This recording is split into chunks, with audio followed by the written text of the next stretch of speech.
Hello students, today we are going to start algebra topic. Algebra एक बहुत बड़ा part होता है मैथमेटिक्स का, जिसका कि अक्सर हर जगह यूज होता है। हम लोग इस पार्टिकुलर पार्ट का कुछ टॉपिक को यहां पर डिस्कस करने जा रहे हैं। जैसे कि हम लोग डिस्कस करेंगे सबसे पहले solving equation and inequalities, then we will discuss about AP and GP, जिसको कि आप प्रोग्रेशन कहते हो। Then we will discuss about complex number, then after quadratic equation and then after permutation combination। हालांकि मैंने सारे चैप्टर्स ऑफ अलजेब्रा को यहाँ ले लिया है, हालांकि हम लोग बहुत स्मॉल में, बहुत बेसिक रूप में इन सभी टॉपिक्स को डील करने जा रहे हैं। पूरे डिटेल में हम लोग डील नहीं करेंगे as we have done earlier for trigonometry and coordinate geometry. तो हम लोग अलजेब्रा के टॉपिक्स को बारी बारी से डिस्कस कर रहे हैं, जिसका कि आपका बेसिक नॉलेज होना जरूरी है, तब जाकर के आप फिजिक्स में और फिजिकल केमिस्ट्री में आपको ट्रबल कम से कम होगा। तो सवाल यह है कि कैसे हम लोग इक्वेशंस को सॉल्व करेंगे। सॉल्विंग इक्वेशंस हम लोग पढ़ने जा रहे हैं और इक्वेशंस के बाद इनक्वालिटीज भी पढ़ाया जाएगा आपको कि कैसे इनक्वालिटीज को सॉल्व करते हैं। तो इक्वेशंस को सॉल्व करना नॉर्मली इजी होता है, आपने किया भी होगा, खासकर लीनियर इक्वेशंस को आपने सॉल्व किया होगा। हम लोग कुछ लीनियर इक्वेशंस को ही एज वेल एज कुछ अलग टाइप ऑफ इक्वेशंस को ही सॉल्व करते हैं और कुछ बेसिक चीजों को हम लोग डिस्कस करते हैं। तो सबसे पहली बात यह है कि if you have n variable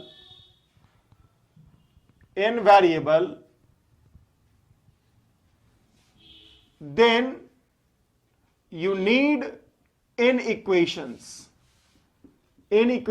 to solve them। Point यह है कि अगर आपके पास n वेरिएबल है तो आपको उन इक्वेशंस को सॉल्व करने के लिए n इक्वेशन चाहिए। उन वेरिएबल्स का वैल्यूज निकालने के लिए आपको n इक्वेशन चाहिए।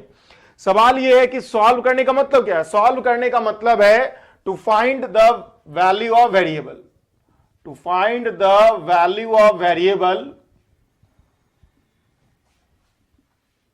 variables for which equation hold true, जिसके लिए इक्वेशन जो हो सही हो।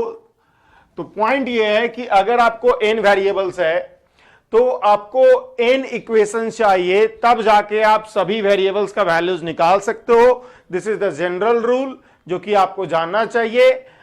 हो सकता है कभी कभी स्पेशल केस में आप एक से ज्यादा वेरिएबल्स को आप निकाल सको कम ही इक्वेशन से। मतलब अगर आपके पास पता चला दो ही अननोन है लेकिन एक ही इक्वेशन से सॉल्व हो जाएगा किसी किसी केस में, मतलब उसका एक पार्टिकुलर केस होता है। जैसे कि मैं अगर आपको कुछ एग्जांपल लेता हूं, फॉर एग्जांपल अगर आपको बोला जाए 1/x² - 1/y² and that is equal to 5/36 और इसको सॉल्व करना है। आपको दिया हुआ है कि x और y जो है आपका इंटीजर है, तो आप इसको सॉल्व कर सकते हो। इवन एक से भी आप क्या करो, इसको 1/4 कर लो एंड 1/9 कर लो और इससे आप देख सकते हो कि x का वैल्यू, इसको आप फिर ऐसे लिख सकते हो 1/2² एंड 1/3² और इस केस में आप x का वैल्यू 2 लिख दोगे, y का वैल्यू 3 लिख लोगे।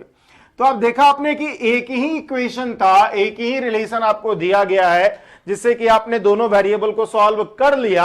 हालांकि इस पे x और y पे कुछ कंडीशन इंपोज किया हुआ था, तभी जाकर के आपने ऐसा कर पाया। नॉर्मली अगर आपके पास दो अननोन है तो आपको दो इक्वेशन चाहिए टू सॉल्व इट। अगर आपके पास 3 अननोन है तो 3 इक्वेशन चाहिए टू सॉल्व देम। अगर आपके पास 4 अननोन है तो 4 इक्वेशन चाहिए। तो आपके पास जितना अननोन होगा उतना इक्वेशन चाहिए, तब जाकर के आप सॉल्व कर पाओगे। हालांकि कभी कभी जब कुछ कंडीशंस इंपोज्ड रहता है वेरिएबल्स पे, तो आप even come number of equation से भी वैल्यूज डिटरमाइन कर सकते हो। ये सब एटॉमिक स्ट्रक्चर में बार बार जरूरत पड़ेगा, आपको बहुत सारे प्रॉब्लम्स में इस तरह का जरूरत पड़ेगा। स्टूडेंट उस समय बहुत बुरी तरह से फंस जाता है कि भाई यहां पे तो अननोन ज्यादा है, इक्वेशंस कम है, तो कैसे फाइंड आउट किया जाएगा। तो इटरेशन करना होता है, यहां पे आपको कॉमन सेंस इटरेशन यूज करते हुए ये देखना होगा कि क्या प्रॉपर वे होगा ताकि इक्वेशन सॉल्व हो जाए। तो ये याद रखिए कि इन जनरल आपके पास अगर n वेरिएबल्स है तो n इक्वेशन चाहिए आपको उसको सॉल्व करने के लिए। तो हम लोग सबसे पहले कुछ इक्वेशन सॉल्व करते हैं वन वेरिएबल के साथ, इक्वेशंस विथ वन वेरिएबल, एक वेरिएबल्स के साथ इक्वेशन जो है उसकी बात करते हैं। जैसे कि अगर आपको दिया जाए 4x + 5 = 0 और इसको सॉल्व करना है, बहुत इजी है, आप आसानी से देख सकते हो। We will do as follows, x = 4x = -5 and then x will be equal to -5/4। तो this is the solution of this particular equation. बहुत इजी, आप आसानी से देख सकते हो। सेकेंड वन, अगर आपको दिया जाए कि 3x - 2 = 0, तो आप x = 2/3 डायरेक्ट कर सकते हो। अगर इसी तरह से आपको क्वाड्रेटिक टाइप का दिया जाए, x² - 2x + 1 = 0, इस तरह से दे दिया जाए तो आप इसको आसानी से बदल सकते हो किसमें, x - 1 का स्क्वायर = 0, और इससे पता चल रहा है x = 1।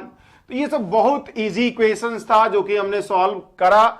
आप आसानी से इसको सॉल्व कर भी सकते हो, इसमें कोई ज्यादा बताने लायक है नहीं। लेकिन अगर हम कुछ इक्वेशंस ऐसा दें जो कि, जैसे कि फॉर एग्जांपल अगर हम चौथा आपको इक्वेशन दे दें कि x to the power x + 1 = x, इसको सॉल्व कीजिए।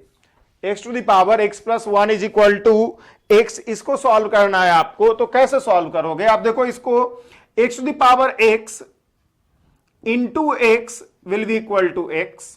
अगर आप इसको देखोगे तो x to the power x into x minus x = 0, तो अगर आप x कॉमन ले लेते हो तो x to the power x - 1 = 0, और इसका मतलब x = 0 और x to the power x = 1।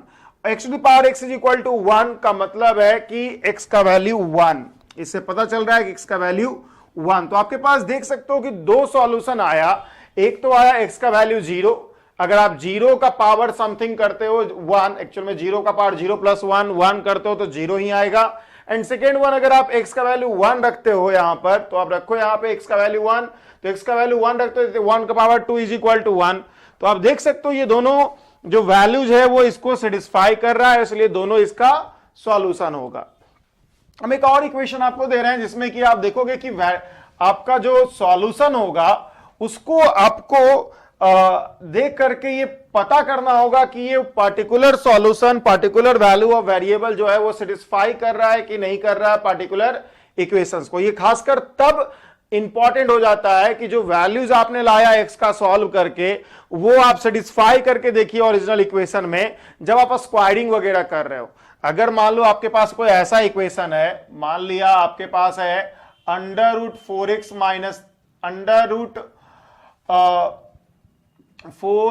- 3 plus, equations आपके पास है 2x - 3, not 4x - 3, plus √4x + 1 and that will be equal to 4, और आपको इसको सॉल्व करना है। तो देखिए इसमें स्क्वायरिंग करना होगा। जब भी आप स्क्वायरिंग करोगे तो आपको एक्स्ट्रा रूट्स, एक्स्ट्रा सॉल्यूशन आने का पॉसिबिलिटी है, और इसलिए इन सभी केसेस में ये जरूरी होता है कि आप चेक कर लो कि जो रूट्स आपने लाया है, जो वैल्यूज आपने लाया है नॉन वेरिएबल्स का, वो सेटिस्फाई कर रहा है कि नहीं कर रहा है इक्वेशंस को। तो हम लोग स्क्वायर करते हैं, squaring both side we have, आप देख सकते हो a² + b का स्क्वायर आप करोगे तो 2x - 3a² + b², आपने a² + b² + 2 √2x - 3 4x + 1 = 16। आप देख सकते हो अगर आप इसको रख देते हो 2 √2x - 3 और 4x + 1 and that will be equal to, आप देख सकते हो आपके पास है 6x और -2, 6x - 2 है आपके पास, और उधर जाकर के हो जाएगा 18 - 6x। आप अगर कैंसिल करवाते हो तो आपके पास हो जाएगा, और फिर स्क्वायर कर देते हो, यहां से 2 कैंसिल कर दो, 9 और ये 3 हो गया।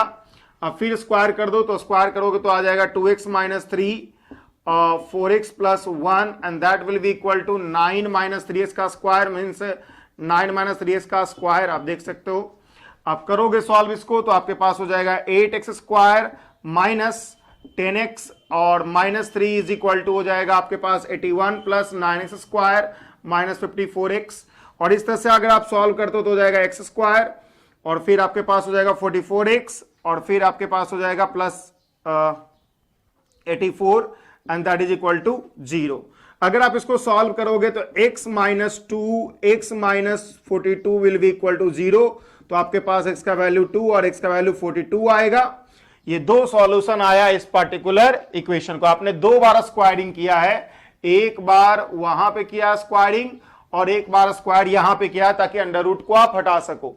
दिक्कत यह है यहां पर कि आपने वैल्यूज तो दो ले आया, x का वैल्यू 2 और x का वैल्यू 42।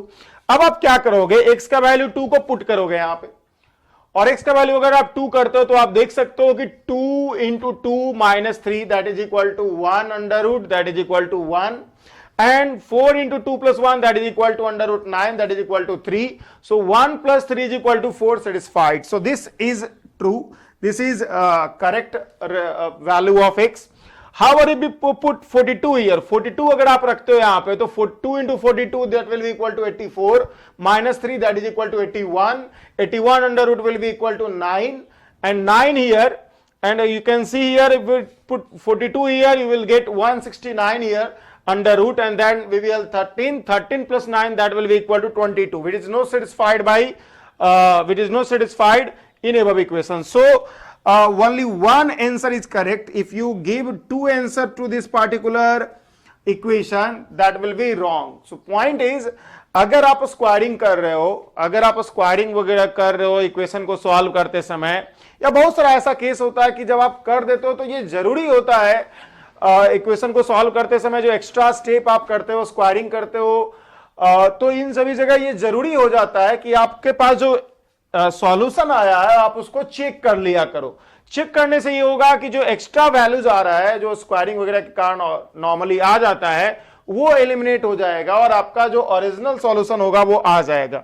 जैसे कि मैंने कहा कि यहां पे x equal to 2 is the original solution of this particular equation, not x is equal to 42। So ये सब था कुछ इक्वेशंस ऑफ वन वेरिएबल। अब हम बात करते हैं equations of two variable. Normally आप 2 वेरिएबल 3 वेरिएबल्स तक ही देखते हो, हम लोग 2 वेरिएबल्स पर देखते हैं। जो 2 वेरिएबल्स का अप्रोच होगा वही 3 वेरिएबल्स का अप्रोच होगा, बस 3 इक्वेशन होगा वहां पे, equations with 3 variables. Sorry, 2 variables की हम बात कर रहे हैं, 2 वेरिएबल्स के इक्वेशंस की बात कर रहे हैं और हम इसको सॉल्व करते हैं। देखिए आप आसानी से। सबसे पहला है, मान लिया आपने लिया कि 2x minus 3 is equal to 1 and 4x plus 2x minus 3y is equal to 1 and 2y, या 2x, आप ऐसा करो 4x plus 5y is equal to 2।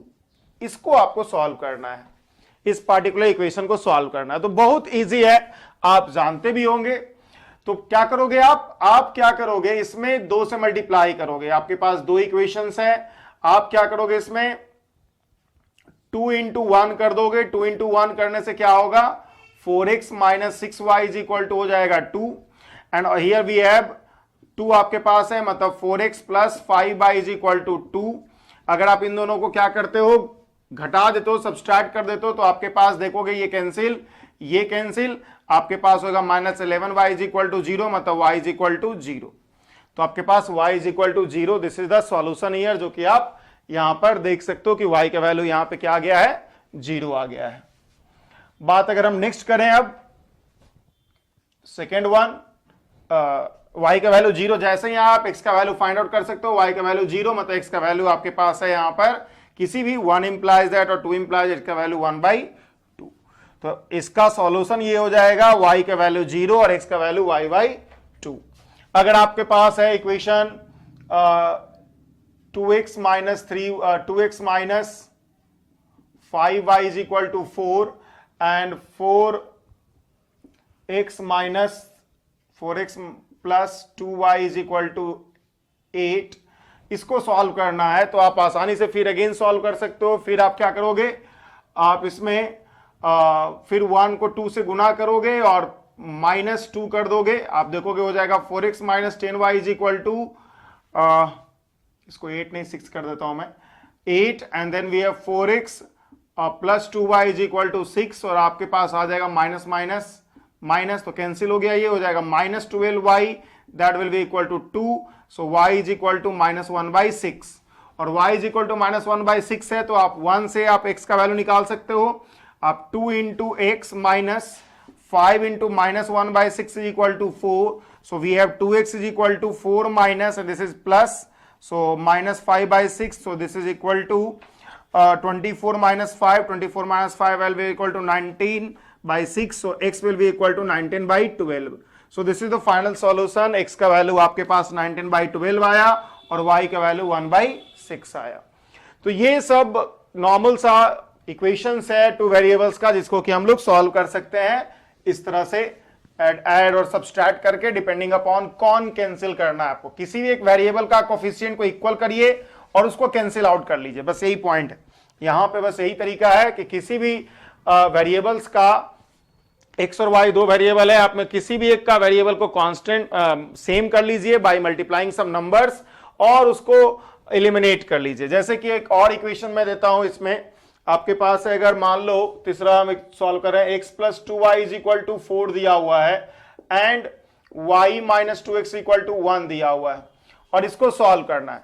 तो आप इसको देखो, एक तो तरीका वही है जो मैंने पहले बताया, आप क्या करोगे, गुना करोगे और सॉल्व कर लोगे. एक तरीका मैं और बता रहा हूं, आप क्या करो कि y is equal to from 1 x is equal to आप लिख सकते हो 4 माइनस 2y, और 2 में क्या कर दो, आप इसका वैल्यू पुट कर दो y minus 2 4 minus 2y, that will be equal to 1. So आपके पास हो जाएगा y माइनस 8 और फिर आपके पास ये क्या हो जाएगा plus 4y that is equal to 1. तो आपके पास हो जाएगा 5y is equal to 9. So y is equal to 9 by 5.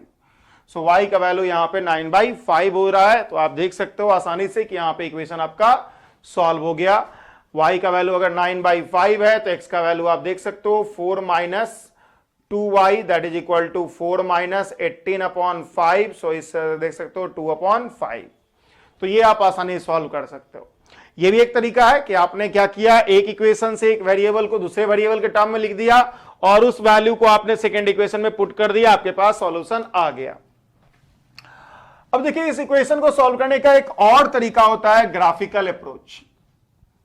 Graphical approach भी हो सकता है. हालांकि ग्राफिकल अप्रोच में नंबर ऑफ सॉल्यूशंस आसानी से देख सकते हो, वैल्यूज देखना मुश्किल होता है क्योंकि आपके पास ग्राफ पेपर एग्जैक्ट नहीं प्रेजेंट होता है. आप अगर ब्लैंक पेपर पे ग्राफ प्लॉट करोगे तो आपको बस यही पता चलेगा कि कहां कहां कट कर रहा है, मतलब कितने जगह पे कट कर रहा है, ये नहीं पता चलेगा कि कहां कहां कट कर रहा है, बिकॉज आपको हर वैल्यूज नहीं पता है.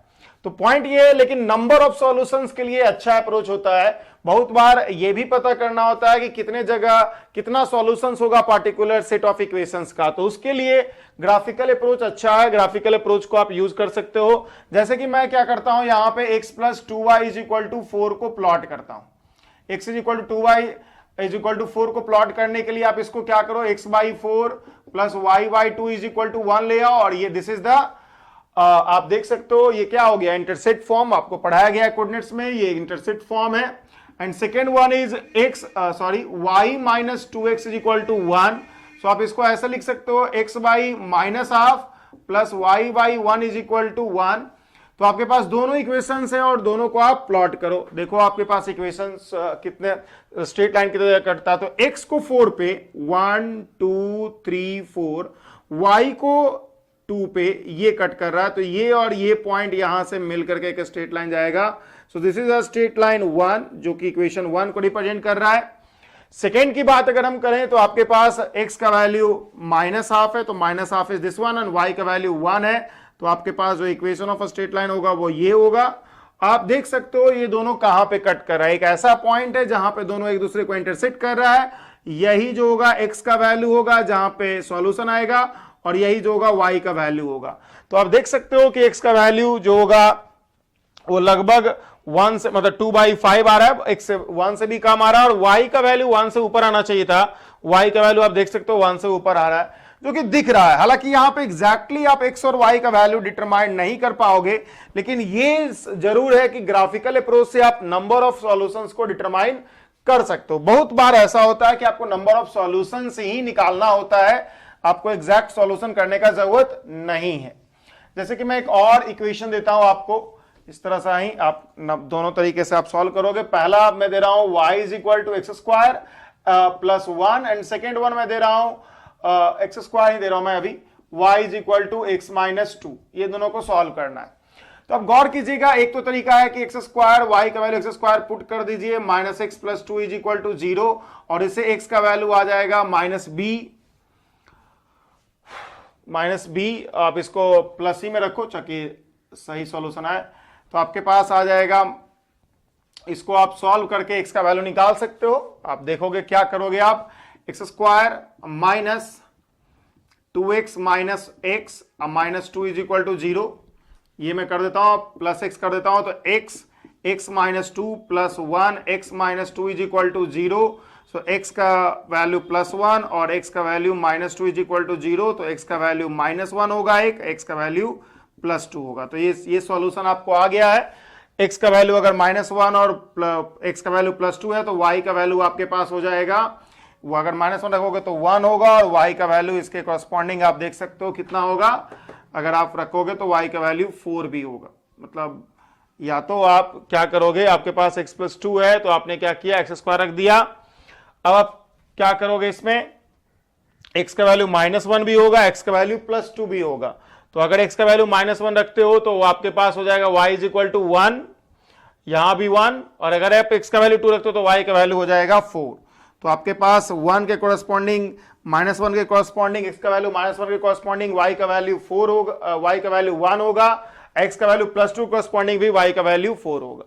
तो ये आपके पास सॉल्यूशन है जो कि आपने सॉल्व कर लिया। अगर इसी को ग्राफिकल अप्रोच से देखा जाए तो y is equal to x square का ग्राफ आपको पता है, पैराबोला का ग्राफ आपको बताया गया था, this is the graph of y is equal to x square. और फिर y is equal to x plus two का भी ग्राफ आपको पता है, इसमें स्लोप जो हो गया 1 हो गया, और y इंटरसेप्ट जो है वो 2 है। तो y इंटरसेप्ट जो है 2 है, मतलब आपको लाइन जो होगा यहां से पास करेगा, स्लोप जो होगा वो कितना होगा, स्लोप जो होगा आपके पास 1 होगा, टेन थीटा मतलब 45 डिग्री है। यहां पे आप देख सकते हो कितने जगह कट कर रहा है ये इक्वेशन, दो जगह, और दो जगह जो कट कर रहा है इसका मतलब दो सॉल्यूशन जो है आपके पास ये आ रहा है। तो नंबर ऑफ सॉल्यूशंस आप यहां भी डिसाइड कर सकते हो आसानी से। आप देख सकते हो कि सॉल्यूशंस क्या क्या है, सॉल्यूशन आपके सामने है कि आप आसानी से देख सकते हो कि दो सॉल्यूशन है। हालांकि अगर आप ग्राफिकल अप्रोच से सॉल्व करोगे तो सिर्फ number of solutions find out कर पाओगे, ना कि एग्जैक्ट वैल्यू, क्योंकि एग्जैक्ट वैल्यू निकालने के लिए फिर आपको ये अप्रोच ही करना होगा। तो इस तरह से हमने कुछ सिंपल इक्वेशंस है जिसको कि हमने सॉल्व किया, और ये देखा कि जितना एक अननोन होता है उतना वेरिएबल्स, जितना अननोन होता है जितना वेरिएबल्स होता है उतना इक्वेशन जरूरी होता है to solve a particular set of equations. हालांकि कभी कभी, जैसा कि मैंने शुरुआत में एक एग्जांपल के थ्रू कराया, कि अगर वेरिएबल्स पे कुछ कंडीशंस दिया हुआ है तो आप कम नंबर ऑफ इक्वेशन से भी पार्टिकुलर वेरिएबल्स को फाइंड आउट कर सकते हो by using iteration method. Thank you.